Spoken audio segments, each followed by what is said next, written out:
Premier League ရဲ့အဆိုးအဆုံးခိုးယူမှု10ခုရဲ့ဒုတိယပိုင်းpart 2ကိုရောက်ရှိလာပါပြီ။ဒီတစ်ခါမှာတော့အဆိုးအဆုံးတွေကအဆိုးအဆုံးတွေဖြစ်တဲ့ number 5ကနေ1အထိကိုတင်ဆက်ပေးသွားမှာပါ။အဆုံးထိကြည့်ပေးဖို့မမေ့နဲ့ဦးနော်။ နံပါတ်5 Michailo Mudryk Chelsea ပေါင်88တန်တန်ယူကရိန်းကျယ်ပွင့်ဟာအခုထိတော့အမြန်နှုန်းကလွှဲရင်ဘာမှပြသနိုင်ခြင်းမရှိသေးပါဘူး။ Chelsea ရဲ့ငွေဖြိုးမှုတွေတဲကအထင်ရှားဆုံးပြရုပ်တစ်ခုထင်နေပါတယ်နံပါတ်4 Paul Pogba Man United ပေါင်89တန်းနဲ့ကမ္ဘာစံချိန်တင်ပြန်ခေါ်ခဲ့ပေမဲ့ကွင်းထဲမှာထက်သပင်ပုံစံပြောင်းတာမှာပဲပိုပြီးနမဲကြီးခဲ့ပါတယ်။အလကားပေးလိုက်ရပတ်စံအများကြီးနဲ့ပြန်ဝယ်နောက်ဆုံးမှာအလကားပဲပြန်ထွက်သွားခဲ့ရတဲ့ဖြစ်ရပါ နံပါတ်3 Ali Dia Southampton ကျောင်းဝီရရဲ့ဝန်ကွမ်းကြီးမှာဆော်ဖီလိမ်ညာပြီးအသင်းနဲ့ဝင်ခဲ့တဲ့တမိုင်းတစ်ချောင်းအစမ်းကျဲဆုံးပြီးပြီပါ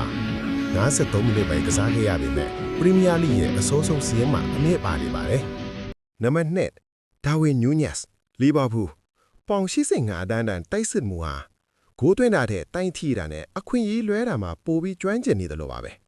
သူ့ရဲ့ခြေစွမ်းကလီဗာပူးပရိသတ်တွေကိုအမြဲတမ်းရင်တုန်စေပါတယ်နံပါတ်1 Romelu Lukaku Chelsea ပေါင်69တမမာတန်ဒါဟာပရီးမီးယားလိသမိုင်းမှာအဆိုးရဆုံးအမှားပါအင်တာဗျူးတစ်ခုနဲ့လည်းအသင်းကိုဖျက်ဆီးခဲ့ပြီးပရိသတ်တွေရဲ့မုန်းတီးမှုကိုအပြည့်အဝရရှိခဲ့တဲ့ Big Rom ပါပဲကဲဒီဆယ်ရုပ်ထဲမှာဘသူကအဆိုးဆုံးလို့တင်ထင်လဲဒါမှမဟုတ်ဒီစရင်ထဲမှာမပါသေးတဲ့တခြား flop တွေရှိသေးလား comment မှာအပြတ်အသတ်ငင်းခဲ့ကြရအောင်ဗီဒီယိုကို like နဲ့ share လုပ်ဖို့လည်းမမေ့နဲ့ဦးနော်ဘောလုံးပရိသတ်အားလုံးကိုကျေးဇူးတင်ပါတယ်